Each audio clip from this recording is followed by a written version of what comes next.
Hi everyone, this is our channel Around My Story. Please like, share and subscribe. Ce qui est agréable avec la réussite, c'est de voir tous vos amis et votre famille être si fiers de vous et de vos réussites. Ce respect et cette appréciation mutuelle sont le fondement de la véritable amitié.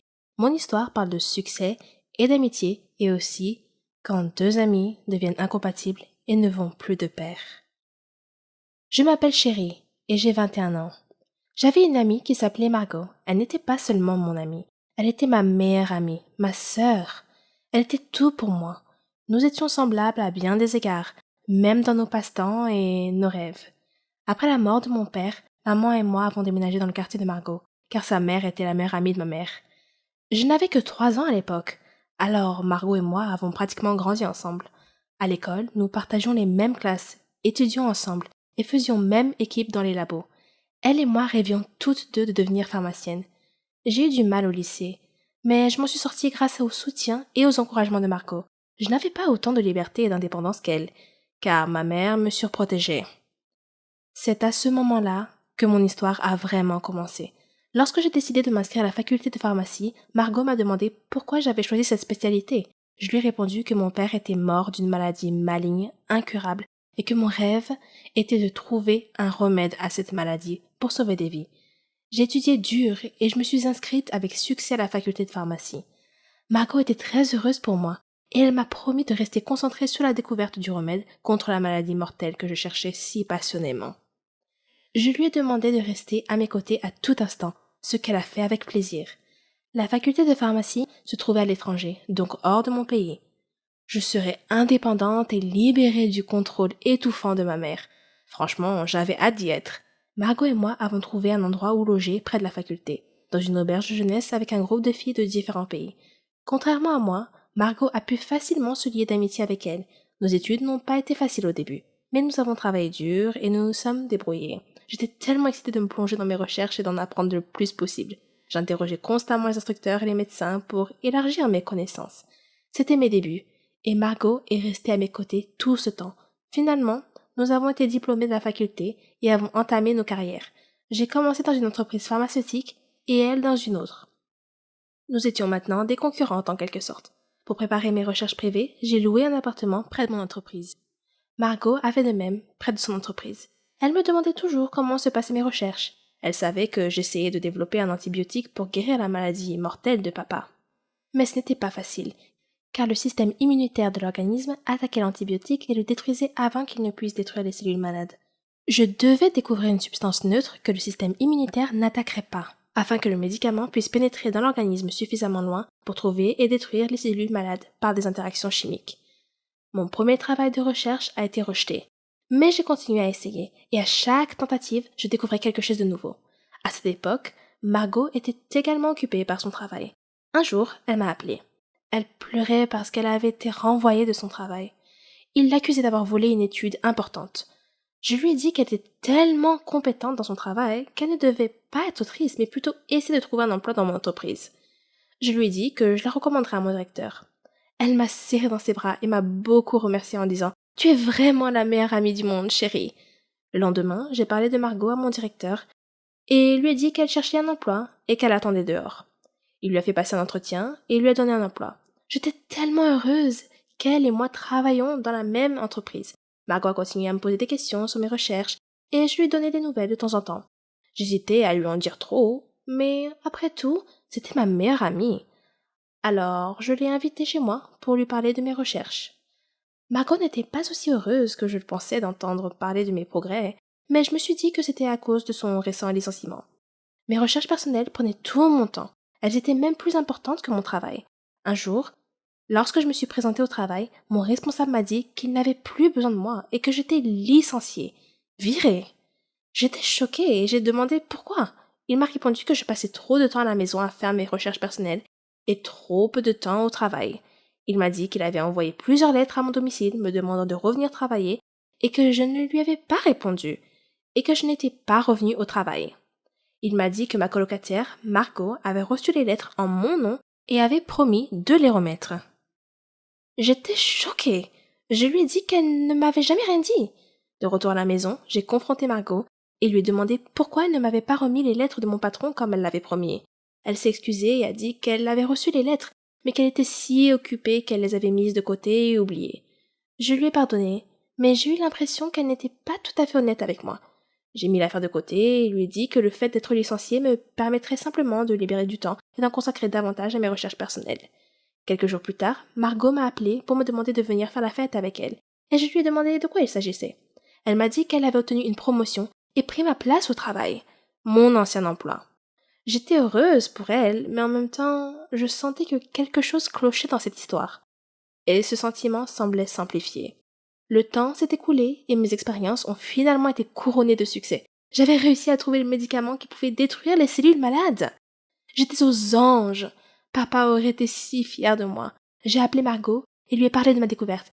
Elle m'a dit « Oh, chérie, tu as réussi! Tu as découvert le remède! » Je lui ai dit que j'avais l'intention de présenter bientôt mes recherches à une autre société pharmaceutique, une société qui était meilleure que la précédente qui m'avait licenciée. Elle avait l'air heureuse pour moi, mais avait un regard étrange. Je me sentais fatiguée et j'ai souhaité bonne nuit. Elle m'a dit qu'elle allait rester debout un moment, alors je me suis endormie. Quand je me suis réveillée le lendemain matin, j'ai trouvé mon espace de recherche en désordre et mes données de recherche avaient disparu. J'ai réveillé Margot et lui ai dit que quelqu'un avait volé mes recherches la nuit dernière. Elle a dit « Ce n'est pas possible. Qui d'autre que toi et moi était au courant de tes recherches ?» J'ai dit « C'était peut-être mon ancien directeur. Peut-être qu'il avait deviné que j'avais fait une avancée. » Je ne sais pas. J'ai appelé la police pour signaler l'effraction et le vol de mes données de recherche, mais ils n'ont trouvé aucune preuve de l'identité du coupable. Je suis retournée dans mon pays d'origine, déçue et abattue. J'ai trouvé un autre emploi, dans une entreprise proche de chez moi. De nombreux mois s'étaient écoulés. Je n'étais plus en contact avec Margot. Nous avions perdu le contact quelque part en cours de route. Et puis un jour, maman regardait la télévision. Quand elle a soudain vu une émission qui allait parler d'un nouveau médicament qui traiterait et guérirait la maladie maligne de papa. Ils allaient interviewer l'inventeur de ce remède miracle. Je me suis assise, captivée. Je devais la regarder. Quand le journaliste présenta l'invité, c'était Margot. Je ne pouvais pas en croire mes yeux. C'était elle. Elle avait volé mes recherches. Ma soi-disant meilleure amie m'a trahi. Et je l'avais traitée comme une sœur. Ça m'a profondément blessée. J'ai intenté une action en justice contre elle et j'ai récupéré mes recherches et le mérite de la découverte du remède. Donc ça, c'est bon. Mais la seule chose qui n'a jamais pu être réparée et pour laquelle il n'y avait pas de remède, c'était l'ancienne relation entre nous. Elle m'avait poignardé dans le dos et détruit ma foi en l'humanité. Et je pense que je ne trouverai jamais de remède à cela. Presque toutes les filles rêvent d'être une princesse de Disney, d'être comme Cendrillon qui a épousé le prince, ou Blanche-Neige, la plus belle de toutes. Mon histoire est un peu de ce genre, mais les contes de fées ont généralement une fin heureuse, n'est-ce pas? Mais la mienne...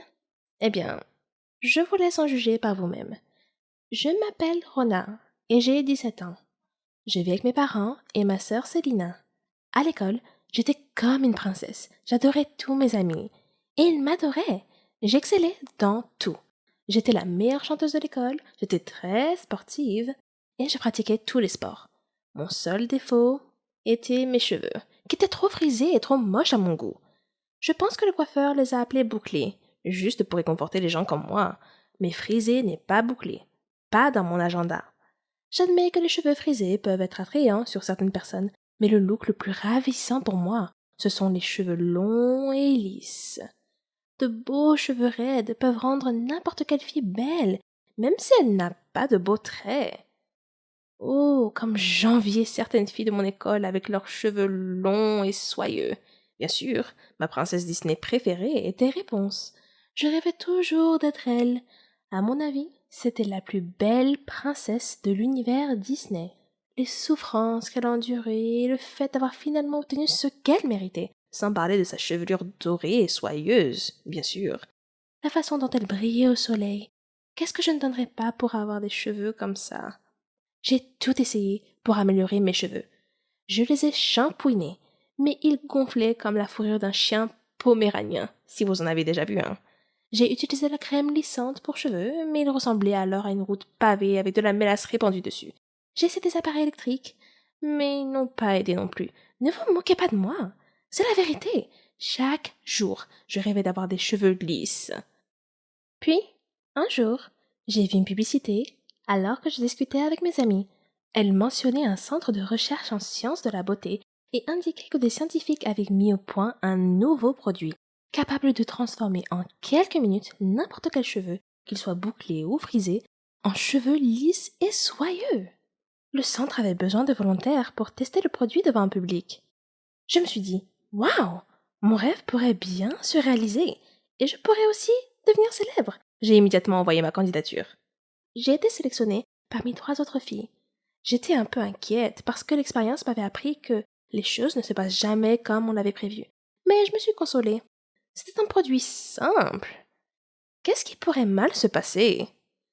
J'ai fait des recherches sur le scientifique qui allait mener l'expérience. C'était un scientifique célèbre dans son domaine. Son nom était Wilfried Johnson. Je suis arrivée au studio, le test en direct serait effectué. Ils étaient prêts et m'attendaient. M. Johnson ressemblait à un scientifique d'un dessin animé. Cheveux ébouriffés, blouse blanche trop grande, lunettes d'Harry Potter. Vous voyez le tableau. Il m'a expliqué comment le produit fonctionnait et m'a assuré que tout irait bien. Oui, c'est ça. Comme si je n'avais jamais entendu ça avant. Néanmoins, son discours d'encouragement m'a enthousiasmé. Puis sont sortis les documents juridiques, les clauses de non-responsabilité qui disaient qu'ils n'étaient pas responsables des effets secondaires qui pourraient m'arriver en utilisant leurs produits de beauté. Alors, je les ai signés. Voyant que j'avais l'air dubitative et inquiète, il a tenté de me réassurer en me disant que c'était la routine et que c'était typique de tous les essais cliniques. Cela ne m'a pas rassurée, mais j'ai quand même décidé d'aller jusqu'au bout. J'avais invité mes amis à venir assister à l'expérience. Elle était organisée comme une grande conférence. En plus de M. Johnson, il y avait des journalistes, des photographes et 2 autres médecins dans la salle. M. Johnson a commencé à expliquer le produit pour le bien du public. Je me tenais à l'écart de la scène en attendant d'être appelé. Enfin, ils étaient prêts pour nous et nous ont appelés sur la scène, où nous avons pris place dans leur fauteuil de coiffure. Des scientifiques ont mélangé divers liquides multicolores dans des flacons de laboratoire sur une table voisine de la scène. Après quoi, M. Johnson a rempli un flacon pulvérisateur du mélange et s'est approché de moi. Il m'a chuchoté à l'oreille que mon nom entrerait dans l'histoire. Puis, il aspergea mes cheveux avec l'élixir magique que les scientifiques avaient concocté quelques minutes auparavant. J'ai attendu nerveusement. Puis, lentement, mon cuir chevelu a ressenti une sensation de picotement, comme si j'avais été piqué par une centaine de fourmis en même temps. Mais j'étais trop gênée pour le mentionner. Puis la douleur a disparu, et un miracle s'est produit. Mes cheveux sont devenus lisses, comme M. Johnson l'avait promis. Le public a applaudi avec enthousiasme. L'arôme puissant de la réussite financière imprégnait l'atmosphère de la pièce. J'ai touché mes cheveux et je n'arrivais pas à croire à quel point ils étaient merveilleux. J'ai continué à les caresser, si doux, si soyeux, si droits et lisses. Je me suis réjouie. M. Johnson s'est approché du micro, tenant le produit dans sa main, et s'apprêtait à parler, lorsque le public a sursauté. Il regardait dans ma direction. M. Johnson s'est retourné et m'a également regardé. Mes cheveux avaient soudainement commencé à pousser à une vitesse fantastique. Ils sont devenus de plus en plus longs, jusqu'à ce que je ressemble exactement à Réponse. J'ai crié sous le choc. M. Johnson s'est précipité et a appelé à l'aide. Mon visage a pâli et je me suis évanouie. Quand je suis revenue à moi, j'étais allongée sur la scène dans un lit de mes propres cheveux, rassemblés sous moi. J'ai touché mes cheveux et oui, ils étaient encore lisses et soyeux. Mais mon souhait semblait s'être littéralement réalisé. J'étais en effet une réponse des temps modernes. C'est pourquoi j'ai voulu partager mon histoire avec vous aujourd'hui. Faites attention à ce que vous souhaitez. Vous pourriez l'obtenir.